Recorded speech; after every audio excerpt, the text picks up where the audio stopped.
Nobody in that office learned my name for the first 3 months. They called me the intern. Sometimes not even that. Sometimes they just pointed at me when they needed coffee refilled or copies made. My name is Amara. I'm 24, and I used to believe that if you worked hard enough, quietly enough, someone would eventually notice. I was wrong about the quiet part. I just didn't know it yet. I grew up in a small town outside Charlotte, raised by a single mother who cleaned houses for a living. She used to say that respect isn't given, it's built, one unnoticed hour at a time. I believed her completely, right up until I started my internship at Whitfield & Cole, one of the largest marketing firms in the city, and realized that some places don't reward the hours you put in. They reward the noise you make about them.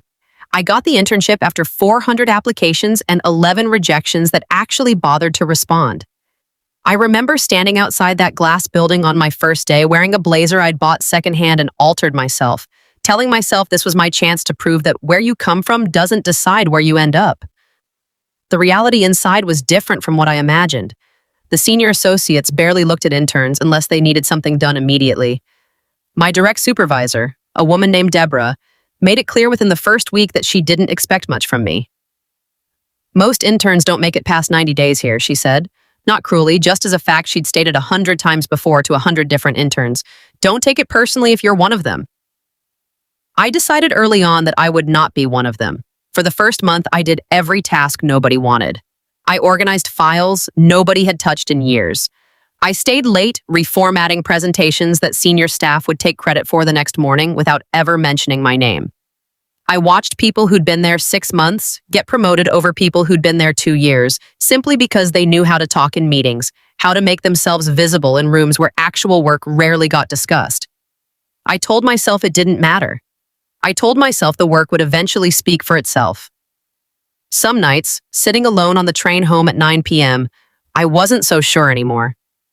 There was one senior partner nobody really talked to directly, a man named Richard Voss, who ran the firm's biggest accounts and rarely left his corner office except for client meetings. People spoke about him in a tone somewhere between fear and reverence. He'd built half the client relationships that kept the firm running, and everyone assumed he simply didn't notice anyone below associate level. I assumed the same thing, until the day the Castellan account fell apart. Castellan Foods was the firm's largest client, a regional grocery chain preparing for a major rebrand launch.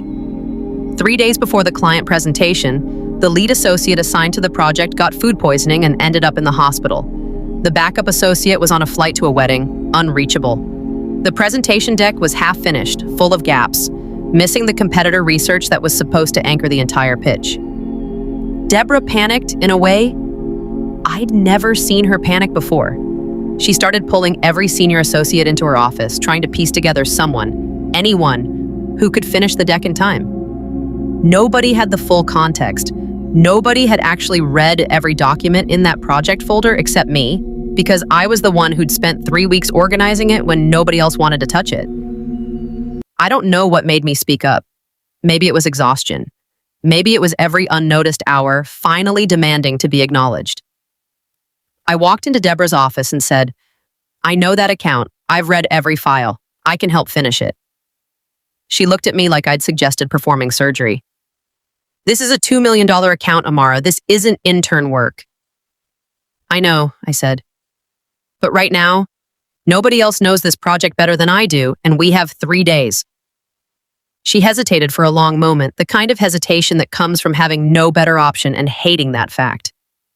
"Fine," she finally said. "But if this goes wrong, it's on both of us." I didn't sleep much over the next 3 days. I rebuilt the competitor research from scratch, cross-referencing data I'd organized weeks earlier without knowing it would matter this much. I redesigned 3 slides that didn't make logical sense, rewrote the executive summary twice, and color-coded the entire deck at 2 in the morning because I noticed Richard Voss always asked for things to be color-coded in past meeting notes I'd filed away. Nobody checked on me during those 3 days. Nobody offered help. I finished the deck alone at 4 a.m. the night before the pitch, sent it to Deborah, and went home to sleep for exactly 2 hours before coming back in. The morning of the presentation, Deborah called me into a small conference room. "Richard wants to review the deck before the client arrives," she said, visibly nervous. "Come with me. If he asks questions about the research, you'll need to answer them since you built it." I'd never actually been in a room alone with Richard Voss before. He was exactly as intimidating as everyone described, sharp-eyed, unreadable, flipping through the printed deck without saying a word for what felt like an eternity. Deborah stood beside me, tense enough that I could feel it radiating off her. Finally, Richard looked up.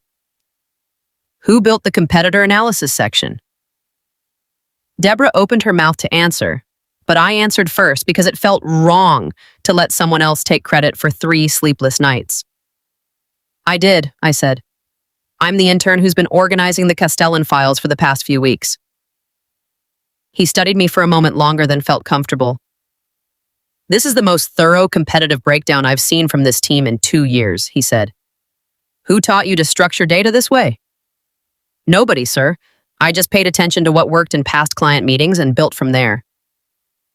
Something shifted in his expression, something between surprise and quiet respect. "Sit in on the client meeting today," he said. "I want you in the room." Deborah's face went through several emotions at once, none of which she managed to hide completely.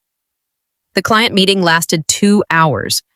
Richard led most of it, but twice, he turned to me directly when questions came up about the research, letting me answer in front of the Castellan executives myself instead of answering for me.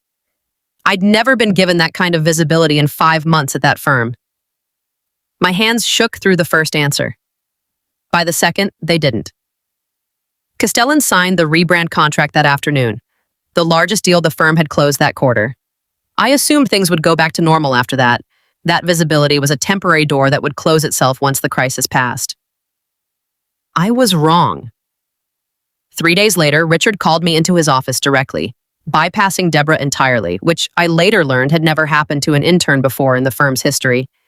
He didn't waste time on small talk. "I've been at this firm 19 years, he said. "I've watched a lot of talented people get overlooked because they didn't know how to make noise about their work. And I've watched a lot of loud people get promoted for work they barely did themselves. You're neither. You did excellent work and let it speak for itself for months before anyone noticed. That's rare, and frankly, it's usually punished here instead of rewarded, which is a problem with how we run things, not a problem with people like you." He paused, letting that settle before continuing. "I want to sponsor you for a full associate position, effective immediately, skipping the standard internship to analyst pipeline entirely.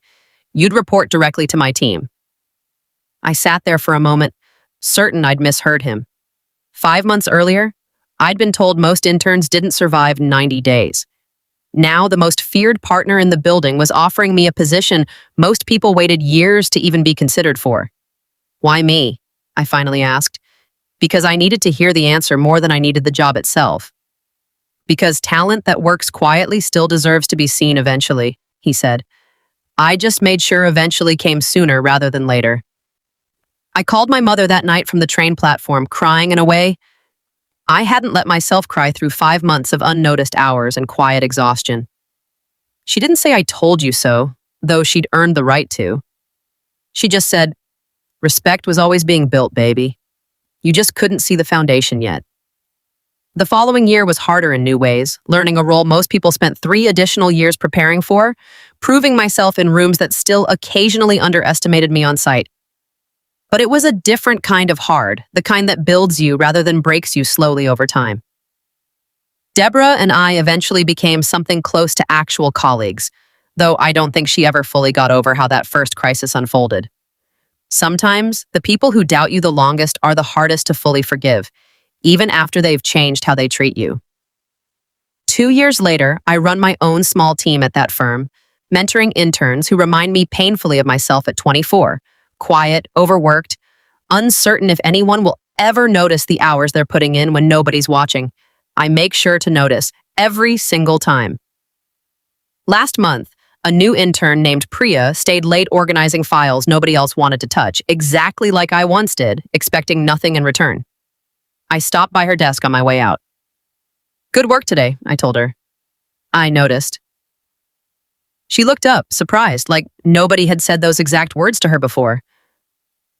Maybe nobody had. I think about Richard's words often, the idea that talent, working quietly, still deserves to be seen eventually. I used to think eventually was a hope people offered to make disappointment easier to swallow. Now I understand it differently. Eventually isn't guaranteed by waiting patiently. Sometimes it needs someone willing to open the door, and sometimes, more rarely, it needs you to walk through it yourself before anyone else even realizes it's open. My mother still cleans houses for a living, though she keeps telling me she's close to retiring now that I insist on covering things I once couldn't afford to help with. Some evenings, I still take the same train home I used to take at 9 p.m., exhausted after unnoticed hours nobody saw. Except now, when I look out that train window, I don't feel invisible anymore. I feel like someone who built something real, one quiet hour at a time, exactly like my mother always said I would.